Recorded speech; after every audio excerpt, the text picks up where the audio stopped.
Current events, the news, we can agree that it is currently disturbing and depressing.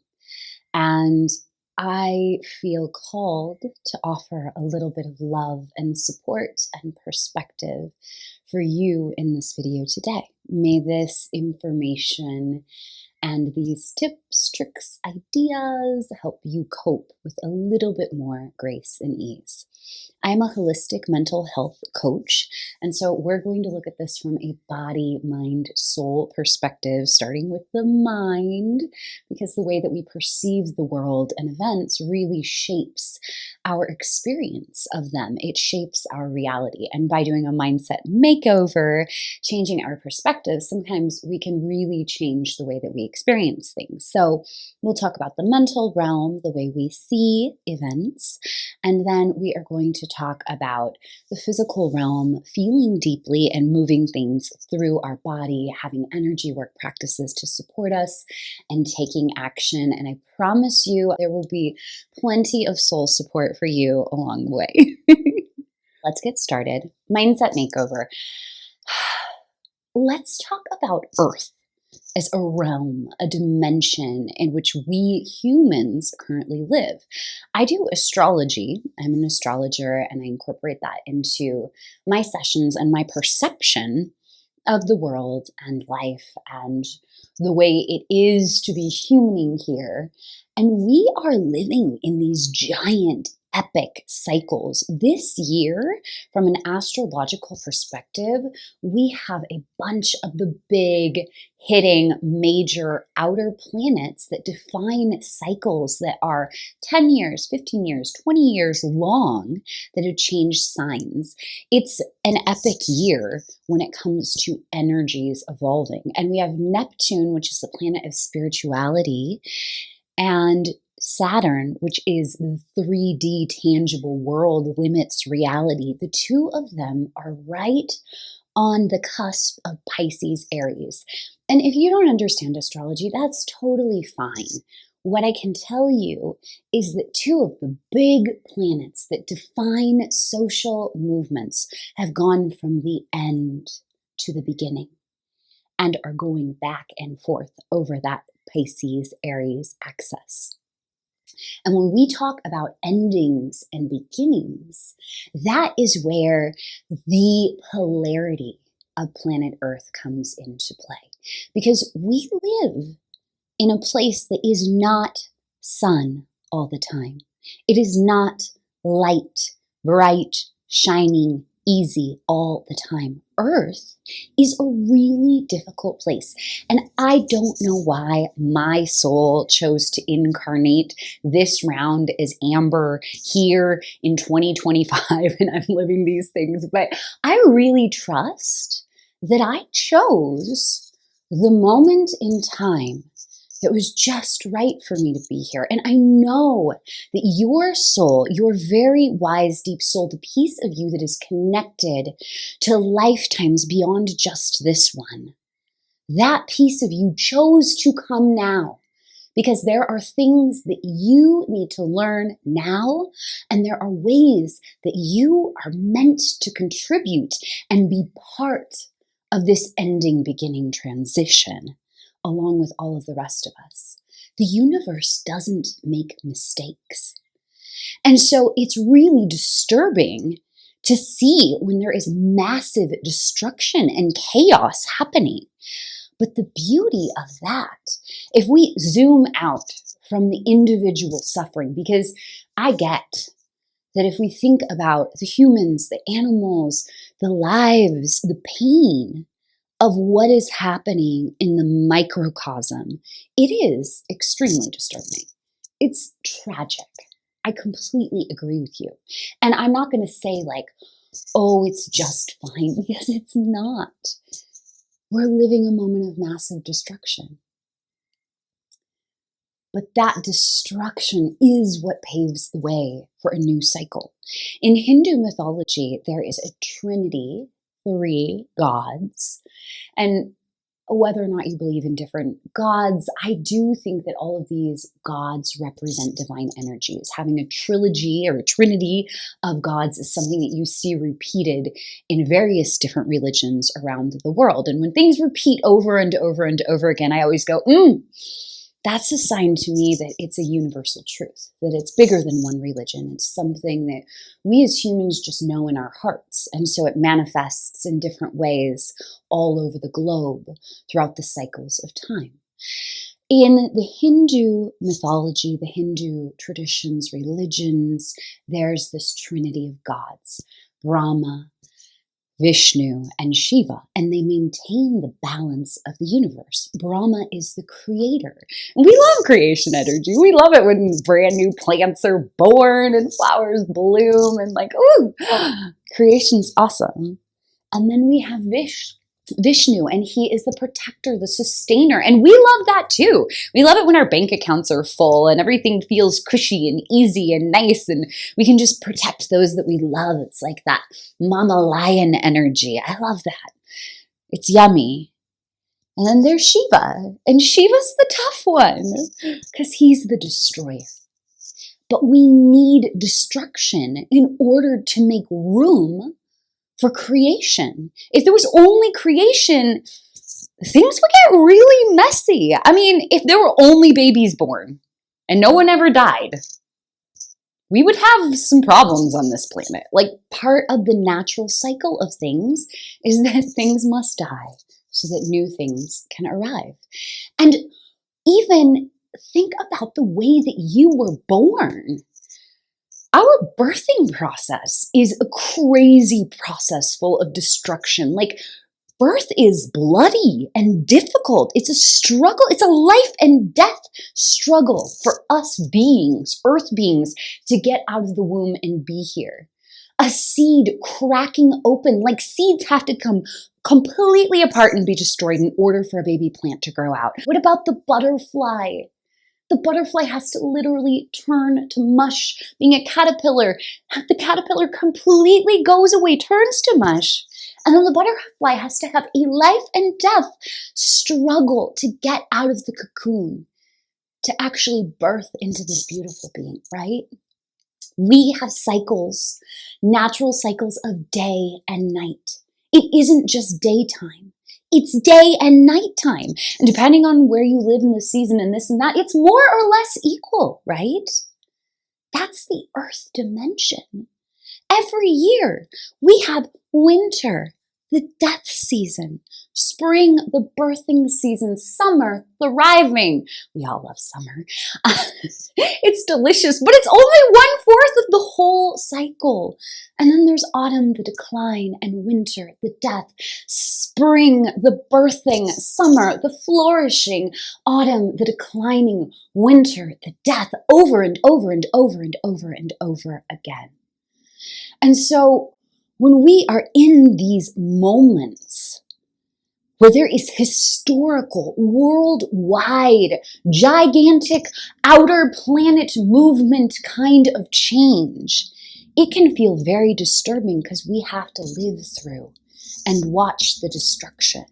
But there is a part of me that trusts that if I zoom out, those regimes, those problems, that suffering, that structure, it must fall, it must die so that we can make something new. This is how massive change can come about. I'm talking about events, right? But let's also talk about feelings, because this is a support video for how difficult the news and current events are.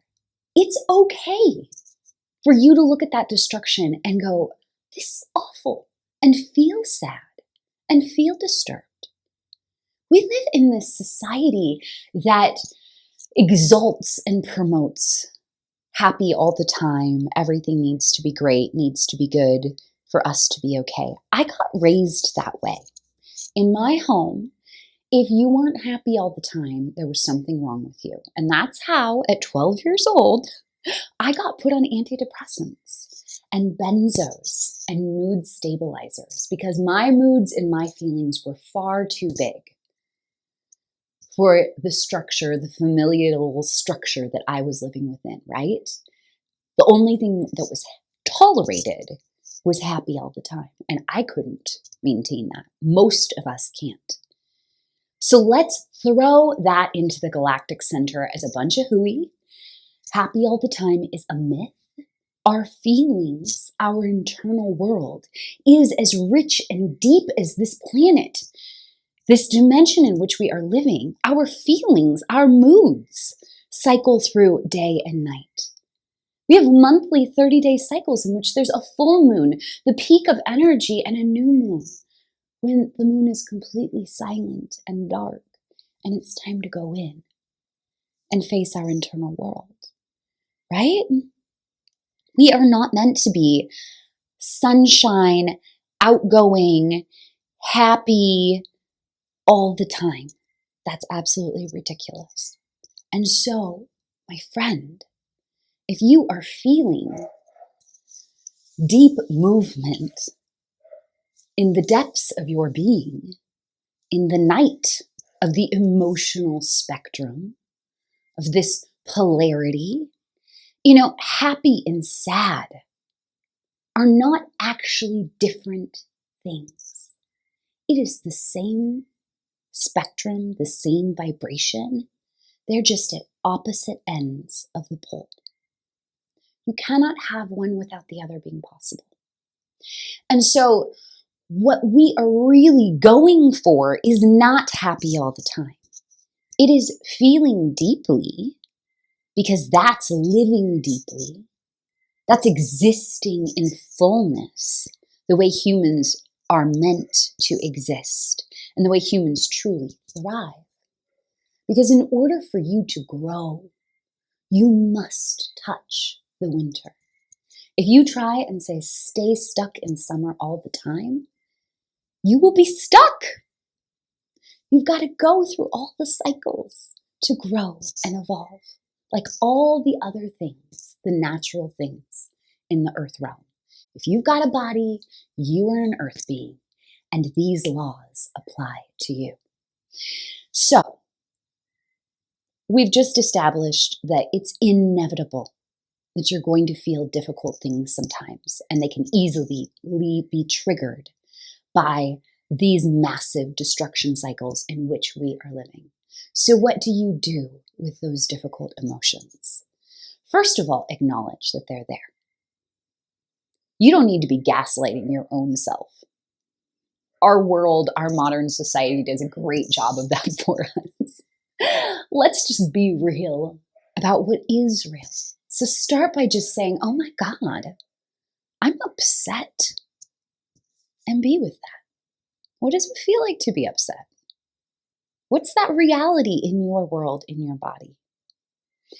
And then it's time for you to be your own best parent and practice self-care. Okay, Amber is really upset. What does she need? How do I take care of her? Is she so upset that she's not functioning? Like, do we need to call in the emergency troops here? Which might be a call to a best friend or someone in your life who is loving and supportive and can help. Or maybe it's something like, no, Amber just needs to stop consuming the news 24/7 and be a little bit more judicious about the information that she's letting in. It might look like self-care for you to say, hey, I care about the news. I care about current events. I do want to watch and pay attention. I'm going to pick a couple trusted news sources and not let myself be bombarded from every angle and block everything else out. And I'm going to read the news during breakfast, say for 30 minutes or however long feels good for you, right? Maybe you choose to turn some of the notifications off on your phone or something along those lines. And so you can put some limits, some structure around that, just like you would with any child who's struggling. Because at the end of the day, we grow up and we have to be our own caretakers. Only you are responsible for your life, especially when you become a grown-up. So if you're not taking care of you, who is? What do you need? What does self-care look like for you in your world? And so for me, I really limit the amount of news and current events that I let into my world. I choose to ingest just the right amount of media so that I feel like caught up and good. And then once you've done that, maybe you need some sort of little practice to shake off what doesn't belong to you. Because let's be honest, me as an individual human, like there's only so much reach that I have. And so if I just take on all of the problems of the world, well, that's not really fair and it's not productive at all.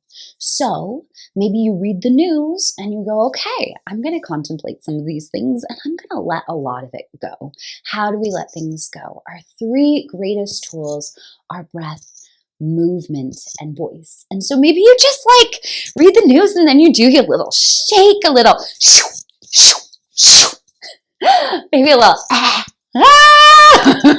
make some noise, move it through your system. I love chanting mantras. Maybe you want to dance and sing a song, whatever feels good for you.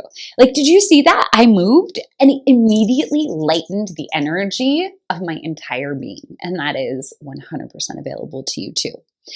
So I would also recommend that you have practices in place that support you, that are part of your day-to-day. I cannot recommend having a daily practice enough, especially when we are living in epic moments in world history like this one, right? I'm sorry, but we humans who are here on planet Earth right now really chose to work this round, and we really need to support our systems in order to do that work effectively. And so, do you have a daily practice? Do you meditate in the mornings? I meditate in the mornings and chant mantras at night. There's so many different options. You can meditate, you can do breath work. Going to the gym is an energy work practice. It is a ritual that can really help you move your energy, especially if you do it with intention. Maybe you do yoga. Maybe you go for a walk every day. Maybe you write in your journal. There is an endless list of different ways that you can move these things through your body. But have some things that you regularly do that help you get to a state of calm and regulate your system. Because we cannot avoid the depths of feeling, the darkness, the nighttime, the shadow. But what we can do as we become more conscious is learn how to move our vibration, how to process those feelings and return to a place of peace and calm. I just mentioned my upbringing in which it was like happy all the time. And if you're not happy, you need to take pills to fix you. Like I was not taught that I had any agency over my own emotional state. And the truth is you have tons of agency and power to choose the way that you react and the vibration that you emit and the state in which you live. Like you have a lot of power over the experience of being you. So the way to do that though is to have these regular practices where you train your brain through repetition, through sitting on your mat every day, going to yoga practices regularly, doing breath work regularly, praying. Praying is such a beautiful energy work practice. Right? And you train your brain how to get to that place of peace and calm. And you train your system. You prove to your own self that you can regulate.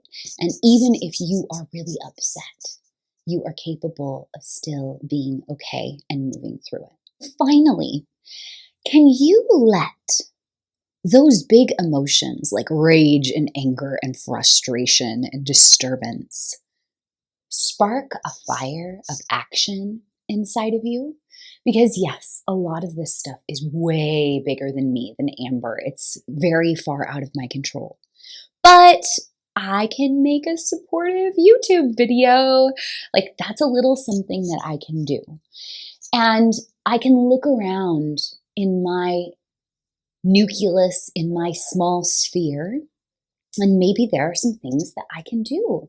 Maybe you look at what really bothers you the most. Maybe you're really disturbed by the animals, and it's a call for you to start some sort of animal care program or volunteer at an animal shelter close to you. Like, there are so many ways for us to give back and offer support and love. And those things also create a feeling of agency within us. Giving, helping others is an incredible medicine for our own souls. It is so healing for me to offer love and support to other people. And so I would encourage you to go ahead and take action in whatever way feels good to you and is within your reach, your sphere. And don't be afraid to shoot for the moon, because all of these problems were created by people. All of these problems were created by little actions that humans made. You are part of this collective equation. The thing that I am going to say, please do not do, is just watch endless news and let it melt you into despair on the couch. That doesn't help anybody. It doesn't help you, and it drags down the vibration of the entire planet. Our collective energy is even more powerful than our individual energy. And so I want to make sure that while I feel these things deeply, I practice self-care and make sure that I continually am raising and elevating my personal vibration into something that is beautiful and contributes love to the world. Because love is the most powerful force in the universe. I'm not presenting brand new information here. Everything that I just said, my teachers and my guides taught me. And what I find fascinating is the more I learn and discover, the more I realize that it all already lives inside of every single one of us. And so through my teachings and my sharings, I am simply trying to help you remember and compile information and perspectives in my own little amber way that maybe can help activate the medicine that lives within you.